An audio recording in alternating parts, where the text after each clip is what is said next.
Ja, 18 grader kallt. Det ryker överallt. Ska vi titta här runt ska ni se.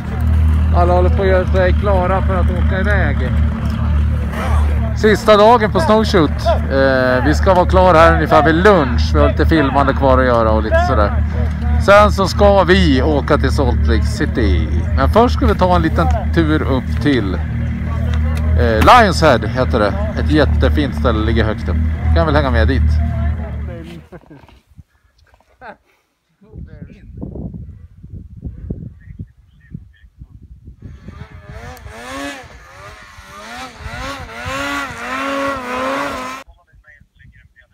Ja.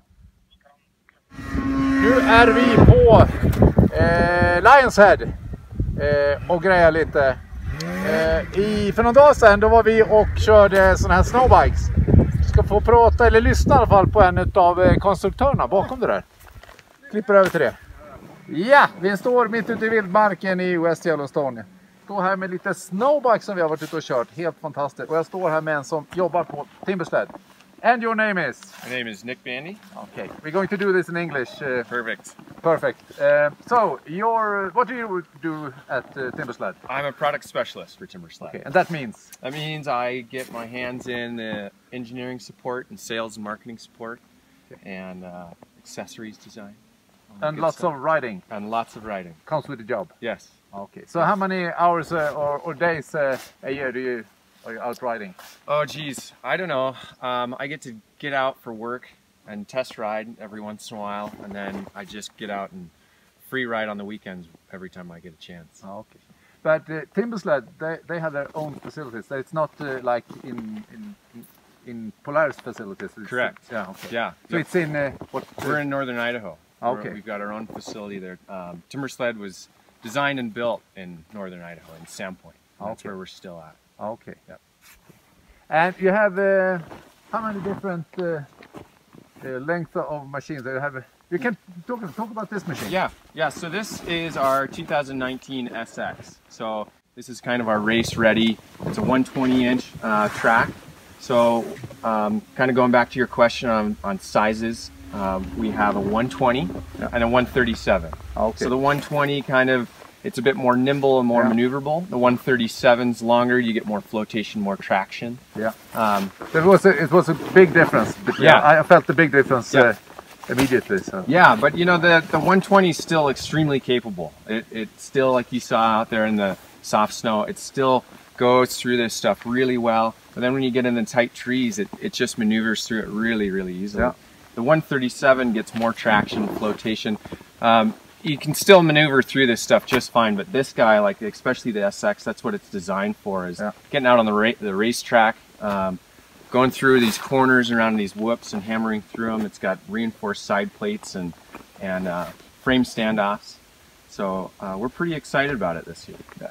And this application, it fits not only the 450 Yamaha, it fits correct, yeah. KTM. All of our Timbersled units are designed and built to fit on a wide variety of bikes. Like anything from kind of the late 90s to the most current bikes out on the market. It can be Yamaha, KTM, Suzuki, Honda, all of them.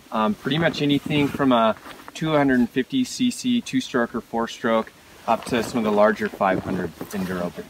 Do you see a lot of people building on a 250 2-stroke? There's a surprisingly fair amount, yeah. I think there's a misconception of people thinking that you have to put it on a large bike. But we have a couple 250s at the shop and guys love them. You take them out, they're really light, they're really nimble, cruise around the trail, they're a blast. Okay. And then you get off in this stuff and they're just really playful. The 250 turns it just fine. Okay. Yeah. I think you have to stop thinking snowmobile when you're on one of these, because this does what you tell it to do. You can go everywhere. Right.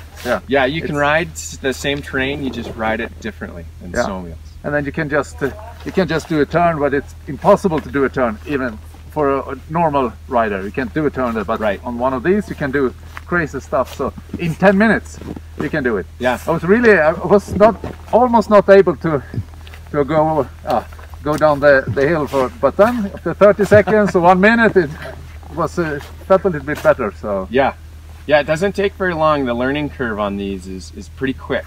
You know, kind of big and can be intimidating looking, but you throw a leg over them, jump on them, they're so easy to ride. I'd say they're easier to ride than a dirt bike because the snow is so forgiving. They're a lot more stable and friendly than you'd think. And yeah, you can just, you don't have to be a really good snow biker. Like for me, I'm not a very good snowmobiler, so I'd get out here and I get stuck on these side hills. But I can jump on a bike, or even if I wasn't familiar with snow biking, I could jump on and still side hill across this steep hillside and turn and maneuver around just fine. Yeah. You know, being a beginner. Oh, okay. The biggest beginner mistake is when you stop the machine and then you're trying to put your foot down and then you fall over in the snow. Do you have a special name for it or something? No? I don't know. The newbie move. I don't know. The newbie move. But not really, because I do it all the time. Every season. The newbie move. That's the new name for that. You stop, put your foot down in the snow, and it's no solid ground under, and you just tip over. Yeah. And then all your buddies laugh at you. Yeah. Perfect. Okay. So maybe you can talk us through how it works. Yeah. Yep. Exactly.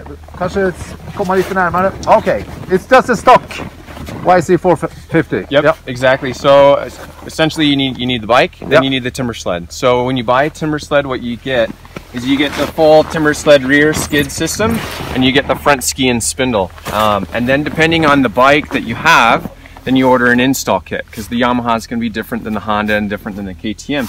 And that essentially is a strut rod and different configuration of spacers. So this guy just bolts right in through the swing arm bolt.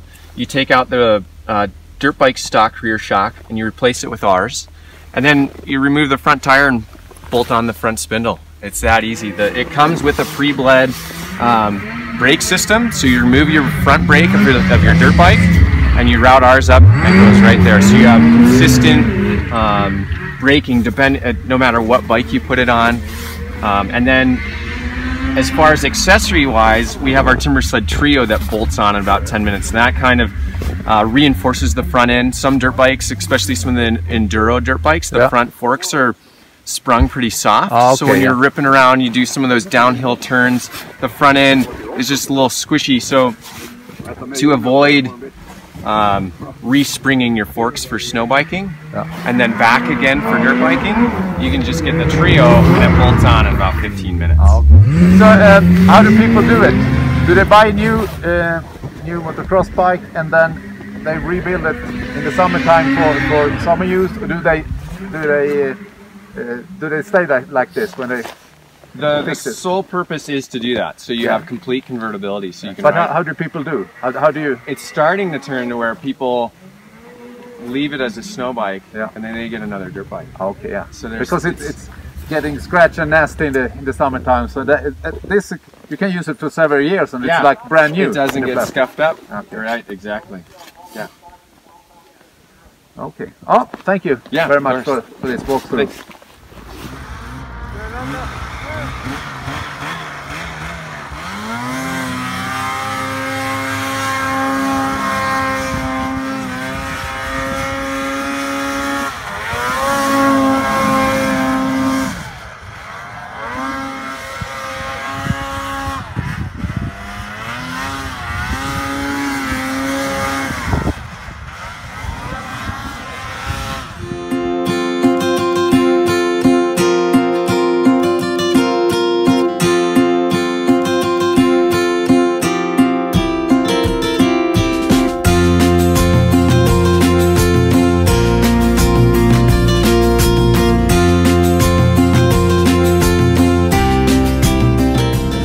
Filmar du? Ja. Ja, då är den här snowshoot-veckan nästan över, va? Eller vad säger du, Magnus? Du kan titta fram. Ja, vi ska till Salt Lake nu. Salt Lake City. Ja. Checka in, äta igen. Och så ska vi väl... hotellnatt där. Hotellnatt, som flyger vi hem imorgon. Ja. Via Los Angeles. Vilket är tur, för att det är snöstorm överallt i hela staterna, eller på att säga. Chicago, New York. Få plan som går till Sverige precis just nu i alla fall. Vad har vi tittat på det här programmet, Mattias? Har vi kollat på snowbikes? Ja. Bra! Det tyckte jag var trevligt. Ja. Vi har massa andra saker vi ska kika på lite senare. Andra tv-avsnitt och snarare tv då, såklart. Men tills dess, jag vill att ni går in på YouTube. Bli prenumeranter där på SnowRider TV. Klicka in på YouTube alltså. Skriv SnowRider TV, bli prenumerant. Over and out. Vi hörs sen. Hej.